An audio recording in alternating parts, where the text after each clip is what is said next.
Hello students. तो बच्चों NEET वाले क्वेश्चन चल रहे थे। Thermal properties of matter 11th का टॉपिक हीट वाली यूनिट चल रही है। क्वेश्चन नंबर 6 पे पहुंचे हैं हम। चलो जरा देखते हैं क्या बोला है। Mercury thermometer can be used to measure temperature up to. जो मरकरी का थर्मामीटर होता है, मरकरी का थर्मामीटर जो होता है वो किस रेंज तक टेम्परेचर को मेजर कर सकता है। तो भाई साहब, मरकरी का जो थर्मामीटर होता है उसमें मरकरी डली हुई होती है। अब मरकरी का जो बॉइलिंग पॉइंट है, अपने बॉइलिंग पॉइंट से कम टेम्परेचर को वो मेजर कर सकता है, क्योंकि बॉइलिंग पॉइंट पे अगर मरकरी पहुंच जाएगी तो वो भाप बन के उड़ने लगेगी। तो बॉइलिंग पॉइंट जो मरकरी का होता है वो होता है 367 डिग्री सेंटीग्रेड। तो 367 डिग्री सेंटीग्रेड से ज्यादा का टेम्परेचर तो ये मेजर कर नहीं सकता, इससे कम का मेजर कर सकता है। तो कहां तक कर सकता है इस, अगर ऑप्शन के हिसाब से देखें तो 367 से जस्ट नीचे का जो टेम्परेचर है वो है 360। तो 360 डिग्री का टेम्परेचर ये मेजर कर सकता है, और उससे ज्यादा का ये मेजर इसलिए नहीं कर पाएगा क्योंकि मरकरी 367 के बाद बॉइलिंग पॉइंट है उसका, तो उसके बाद वो क्या करेगी, उड़ने लगेगी भाप बनकर। तो इसलिए आंसर हो जाएगा हमारा 360 degree centigrade. Option C is correct. मेरे ख्याल से समझ में आ गया होगा, बहुत आसान से, बस इसकी रेंज समझनी है हमको कि मरकरी जो है, मरकरी वाले थर्मामीटर से आप कहां तक का टेम्परेचर मेजर कर सकते हैं। चलिए आगे बढ़ते हैं। चलिए बच्चों अगले सवाल पे आते हैं। देखो सवाल जरा ध्यान से समझना क्या कहा है। A centigrade and Fahrenheit thermometer are dipped in boiling water. हुआ क्या है, बॉइलिंग वाटर है, यह है बॉइलिंग वाटर, उसके अंदर उबलता हुआ पानी है। अब आपको पता है पानी किस उस पे आके बॉईल होता है, 100 डिग्री पे। तो इसका मतलब इसका जो टेम्परेचर है 100 डिग्री होगा। इसके अंदर आपने दो थर्मामीटर डाल दिए, एक थर्मामीटर तो है ये और एक ये, एक है कौन सा, सेंटीग्रेड वाला, और एक है फ़ारेनहाइट वाला, फ़ारेनहाइट वाला। ये दो थर्मामीटर है। अब सीधी सी बात है, सेंटीग्रेड वाले में कितनी रीडिंग आ रही होगी, 100 डिग्री सेंटीग्रेड आ रही होगी, क्योंकि उबलता हुआ पानी बॉइलिंग वाटर है। तो बॉइलिंग वाटर की जो टेम्परेचर होता है वो कितना होता है डिग्री सेंटीग्रेड में, 100 डिग्री सेंटीग्रेड। ठीक है। अब इसका टेम्परेचर गिराया गया, वाटर का टेम्परेचर गिराया गया। कब तक गिराया, जब तक फ़ारेनहाइट में उसकी डिग्री 140 ना आ जाए। मतलब इसको गिराया गया, इसको नीचे किया गया, और फ़ारेनहाइट में इसकी जो रीडिंग आई वो 140 आ गई, 140 डिग्री फ़ारेनहाइट। अब हमें ये नहीं पता कि वो डिग्री सेंटीग्रेड में कितनी आई होगी। तो डिग्री सेंटीग्रेड में मान लो वो आ गई TC।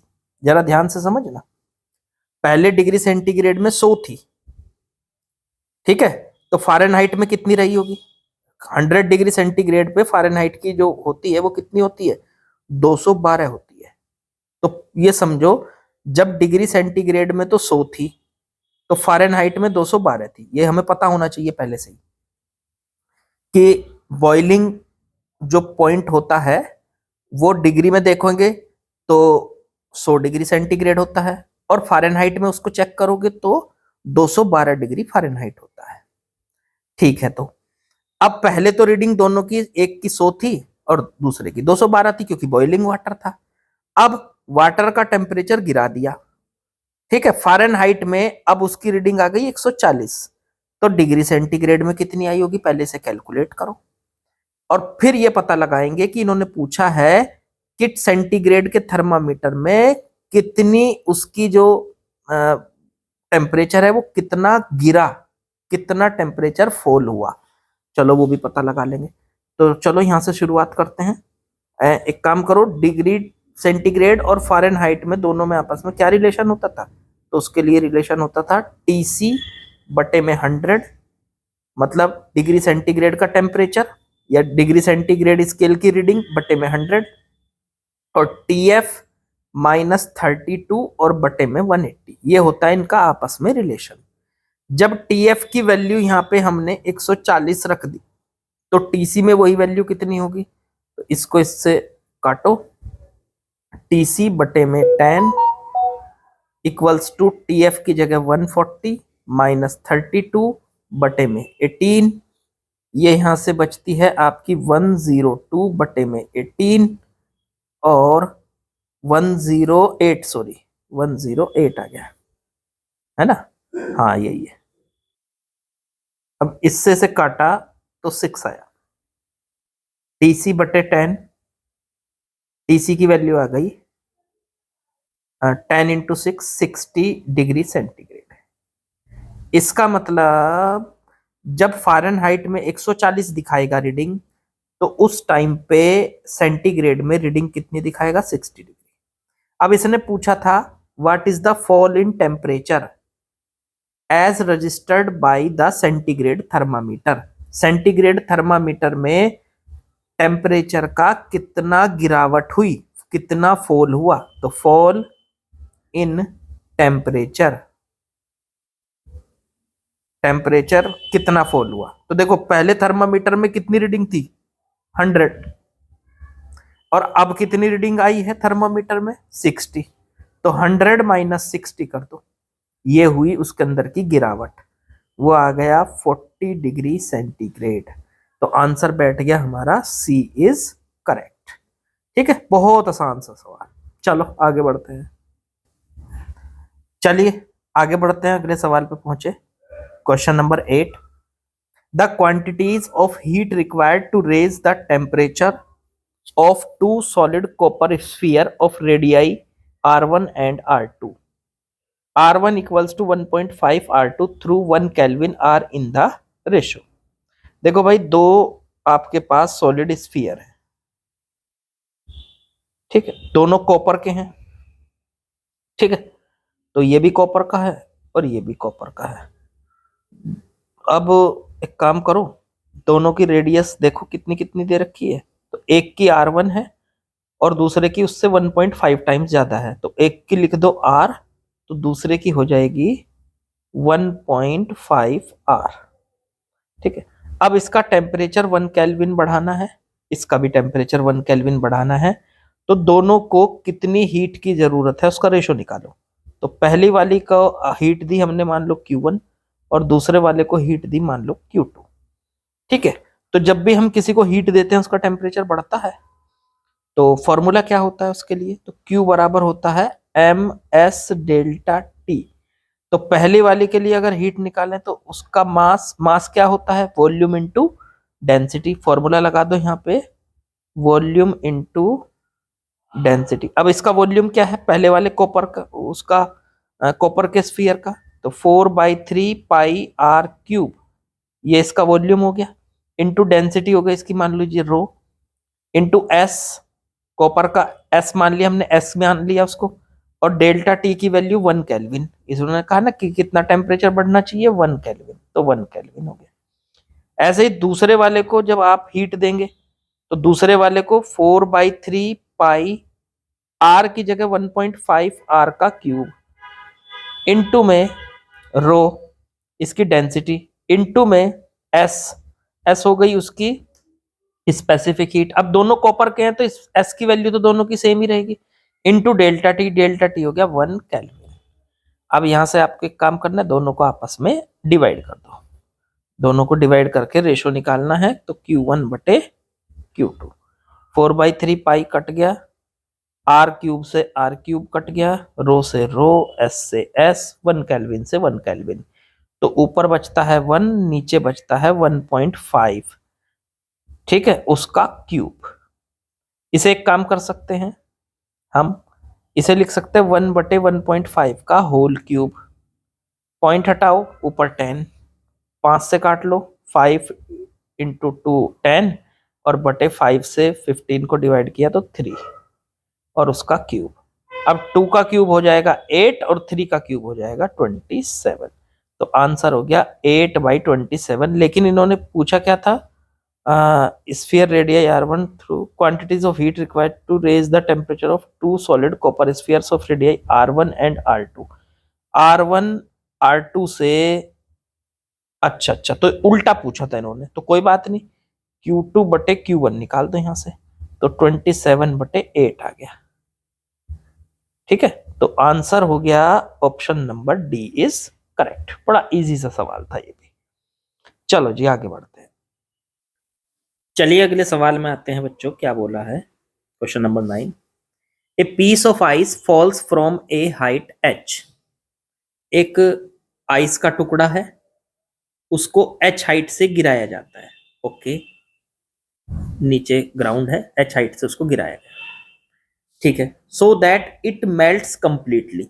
इस तरह से गिराया गया, इतनी हाइट से गिराया गया कि वो नीचे तक आते आते मतलब कंप्लीटली मेल्ट हो रहा है। ठीक है, only 1/4 of heat produce is absorbed by ice and all energy of ice gets converted into heat। ठीक है, during its fall। तो ये नीचे तक आते आते, यहां तक आते आते मेल्ट हो गया। अच्छा एक बात सोचो, आइस का जो पीस होगा वो नीचे तक आते आते मेल्ट हो रहा है, तो कोई भी चीज जब मेल्ट होती है इसका मतलब वो हीट को एब्जॉर्ब कर रही है। अब वो हीट एब्जॉर्ब करती है तो उसके लिए फॉर्मूला होता है m/L। जब भी कोई चीज मेल्ट होती है या वेपर में बदलती है, ठीक है, जब वो अपनी स्टेट चेंज करती है तो फॉर्मूला ये वाला लगाते हैं, Q बराबर m/L। अब यहां से इन्होंने कहा कि ये जब यहां से नीचे गिरा तो नीचे तक आते आते इसकी जो हीट है Q बराबर m/L, वो इसको कहां से मिल रही है, इसकी एनर्जी से। इसके पास कौन सी एनर्जी है, जब ये यहाँ पे है h हाइट पे, तो इसके पास है mgh, ये है इसकी पोटेंशियल एनर्जी, ये इसके अंदर मौजूद है। जब भी कोई बॉडी हाइट पे होती है तो उसके अंदर कौन सी एनर्जी होती है, पोटेंशियल एनर्जी। अब आपने उसको गिराया नीचे की तरफ, जब वो नीचे गिर रही है लगातार तो उसकी पोटेंशियल एनर्जी हीट में बदल रही है, ऐसे समझ लो आप। उसकी पोटेंशियल एनर्जी किस में बदल रही है, हीट में। लेकिन इन्होंने ये कहा कि एनर्जी, पोटेंशियल एनर्जी, जो भी एनर्जी उसके पास है उसका केवल 1/4 मतलब 1/4 उसमें बदल रहा है, हीट में।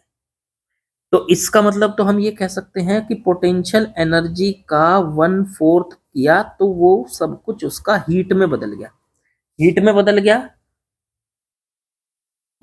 अब पोटेंशियल एनर्जी है इसकी mgh और बटे में 4, और वो सारी की सारी जितनी उसकी पोटेंशियल एनर्जी है उसका 1/4 यानी कि 1/4 हीट में बदल रहा है। तो हीट जो है उसका फॉर्मूला है हमारा m/L। तो मतलब ये क्वार्टर एनर्जी जो है इसकी वो हीट में बदल गई, मतलब m/L के बराबर हो गई। अब यहाँ पे m से m कट गया क्योंकि पूरी की पूरी बॉडी जो है वो पिघल गई, तो m दोनों बराबर हैं। पोटेंशियल एनर्जी में भी m वही रखा जाएगा और हीट के फॉर्मूले में भी वही m रखा जाएगा, तो m से m कट गया। अब यहाँ से आपको क्या निकालना है, h की वैल्यू, h निकालना है हाइट, तो 4L और बटे में G, ये इसकी वैल्यू आ जाएगी 4 × L हो गई आपकी लेटेंट हीट। लेटेंट हीट कितनी दे रखी है, 3.4 × 10⁵ और बटे में G की वैल्यू 10। तो इसे सॉल्व करेंगे तो ये आ जाएगा आपका कितना, H बराबर आ जाएगा, एक 0 से एक 0 कटेगी तो यहाँ 4 रह जाएगा, 10⁴। तो 3.4 × 4 कर दिया 6 और 3, तो 13.6 × 10⁴ आया। मैं इसको 136 × 10⁻³ लिख सकता हूँ, या इसको 136 किलोमीटर लिख सकता हूँ। 136 किलोमीटर से आप उसको फेंकोगे, मतलब छोड़ोगे, तो नीचे आते आते वो सारा पिघल जाएगा। जितना भी बर्फ आप उसमें मतलब आइस छोड़ोगे वहां से, वो सारा का सारा नीचे तक पहुंचते पहुंचते पिघल जाएगा बच्चों। ठीक है, चलो मेरे ख्याल से समझ में आ गया होगा कि ऊपर से उसके पास एक पोटेंशियल एनर्जी थी, उस पोटेंशियल एनर्जी का नीचे आते आते कुछ हिस्सा, कितना हिस्सा, 1/4 हिस्सा किस में कन्वर्ट हो रहा है? वो कन्वर्ट हो रहा है आपका हीट में। अब वो हीट को बॉडी एब्जॉर्ब कर रही है तो पिघल रही है। अब पिघलने के लिए मतलब वो जो पिघल रही है, मेल्ट हो रही है, तो मेल्ट होने के लिए, स्टेट चेंज करने के लिए आपको पता है हीट का फॉर्मूला क्या लगता है? Q बराबर M/L लगता है। तो वो हमने यहां से लगाया और आसानी से सवाल कर दिया। Option number B is correct. चलिए बच्चों आगे बढ़ते हैं। चलिए बच्चों लास्ट क्वेश्चन 10th शुरू करते हैं। क्या दिया है इसमें? दिया है two identical bodies are made of a material for which the heat capacity increases with temperature. Okay, with temperature one of these is at 100 degree centigrade while the other one is at 0 degree centigrade. If the two bodies are brought into contact, then assuming no heat loss, the final common temperature is। चलिए जरा समझते हैं सवाल क्या दिया है। देखो सवाल ये है, दो आइडेंटिकल बॉडीज है, ओके, एक जैसी, ठीक है। अब made of material for which the heat capacity increases with temperature, जिसकी हीट कैपेसिटी टेम्परेचर के साथ इंक्रीज होती है। मतलब सीधी सी बात है, जिसका टेम्परेचर ज्यादा है उसकी हीट कैपेसिटी ज्यादा है। तो इसका मतलब इसका टेम्परेचर बॉडी का 0 डिग्री दिया एक का, तो और एक का 100 डिग्री सेंटीग्रेड दिया। तो इन दोनों की हीट कैपेसिटी का फॉर्मूला क्या होता था? मान लो इसकी हीट कैपेसिटी H1 है। H1 हीट कैपेसिटी का फॉर्मूला होता था, इधर साइड में लिख रहा हूं, मास इनटू में स्पेसिफिक हीट MS। तो इस बॉडी का मास मान लेते हैं M1 और स्पेसिफिक हीट मान लेते हैं इसकी S1। ऐसे ही दूसरी बॉडी, इसका मास मान लेते हैं M2 और इसकी हीट कैपेसिटी मान लेते हैं S2। ठीक है। अब यहां से इन्होंने कहा आइडेंटिकल बॉडीज हैं, तो आइडेंटिकल बॉडीज होने का मतलब तो ये हुआ, लेकिन material of a material for which the heat capacity, एक ऐसे मटेरियल से बनी है ये कि जिसकी हीट कैपेसिटी, आइडेंटिकल बॉडीज है तो मास तो दोनों का सेम होगा, मतलब तो मास तो चाहे दोनों का एक जैसा ही ले लो, इसका भी और इसका भी, लेकिन दोनों की स्पेसिफिक हीट, अब मटेरियल एक ही होता है तो वैसे तो हमें पता है कि मटेरियल एक होने पर स्पेसिफिक हीट एक जैसी होती है, बट यहाँ पे एक दिक्कत यह है कि इन्होंने ये कहा है कि इसकी स्पेसिफिक हीट जो है, मतलब जो हीट कैपेसिटी है वो टेम्परेचर के साथ बढ़ रही है। तो इसकी हीट कैपेसिटी 0 डिग्री पे, तो इसकी हीट कैपेसिटी अलग होगी, और इसकी हीट कैपेसिटी 100 डिग्री पे इसकी हीट कैपेसिटी ज्यादा होगी। तो मतलब सीधी सी बात, H2 मतलब दूसरे वाले की हीट कैपेसिटी पहले वाले H1 से बड़ी है, तो इसकी हीट कैपेसिटी इससे बड़ी है। अब इन दोनों को आपस में कांटेक्ट में लाए। देखो अगर दोनों की हीट कैपेसिटी होती बराबर एकदम, तो फिर तो पता क्या होता, दोनों बॉडीज हायर टेम्परेचर से लोअर टेम्परेचर की तरफ हीट चलना शुरू करती और तब तक चलती जब तक दोनों का टेम्परेचर बराबर ना हो जाए, इसका भी 50 डिग्री सेंटीग्रेड और इसका भी 50 डिग्री सेंटीग्रेड। लेकिन ये तब होता जब H1 और H2 बराबर होती, दोनों की हीट कैपेसिटी एक जैसी होती। लेकिन इस बार हीट कैपेसिटी किसके पास ज्यादा है? हीट कैपेसिटी है इस वाली बॉडी के सब पास ज्यादा, क्योंकि इसका टेम्परेचर ज्यादा है। इन्होंने लिखा है जिस बॉडी का टेम्परेचर ज्यादा है उसकी हीट कैपेसिटी इंक्रीजेज, मतलब टेम्परेचर के साथ बढ़ती है, तो इसकी हीट कैपेसिटी ज्यादा है इस बॉडी की। अब जब इस बॉडी की हीट कैपेसिटी ज्यादा है तो इनमें टेम्परेचर बराबर नहीं बटेगा, ठीक है ना। इनमें टेम्परेचर बराबर क्यों नहीं बट रहा? क्योंकि हीट कैपेसिटी इनकी जो है बराबर नहीं है। तो बराबर नहीं बटेगा तो फिर इसका मतलब यह है कि पहली वाली बॉडी की हीट कैपेसिटी कम है, दूसरी वाली बॉडी की हीट कैपेसिटी ज्यादा है, तो इसके अंदर ज्यादा हीट होगी, तो इसकी वजह से इसका टेम्परेचर ज्यादा होगा। तो इसका टेम्परेचर ज्यादा होगा तो टीसी की वैल्यू, इसका मतलब यहाँ पे जो ये कॉमन टेम्परेचर है दोनों का, वो 50-50 नहीं बटेगा, उसकी वैल्यू ज्यादा होगी, 50 से ज्यादा होगी, क्योंकि हीट कैपेसिटी ज्यादा है, ये कह सकते हो आप इसको। ठीक है, तो इस सवाल को समझने में थोड़ा आपको टाइम लग सकता है, लेकिन ध्यान से समझो कि ये कहना क्या चाह रहा है। हीट कैपेसिटी टेम्परेचर के साथ बढ़ रही है, तो जब बढ़ेगी हीट कैपेसिटी तो उनका टेम्परेचर भी तो ज्यादा होगा ना। अगर देखो हीट कैपेसिटी टेम्परेचर के साथ कांस्टेंट रहती तो दोनों में 50-50 बढ़ जाता। भाई 100 डिग्री था, इसका 0 डिग्री था, दोनों पे 50-50 बढ़ जाता। लेकिन यहाँ पर हीट कैपेसिटी ज्यादा होने की वजह से टेम्परेचर 50 से ज्यादा रहेगा, दोनों का कॉमन टेम्परेचर 50 से ज्यादा रहेगा। तो ऑप्शन नंबर मोर देन 50, तो option number B is correct.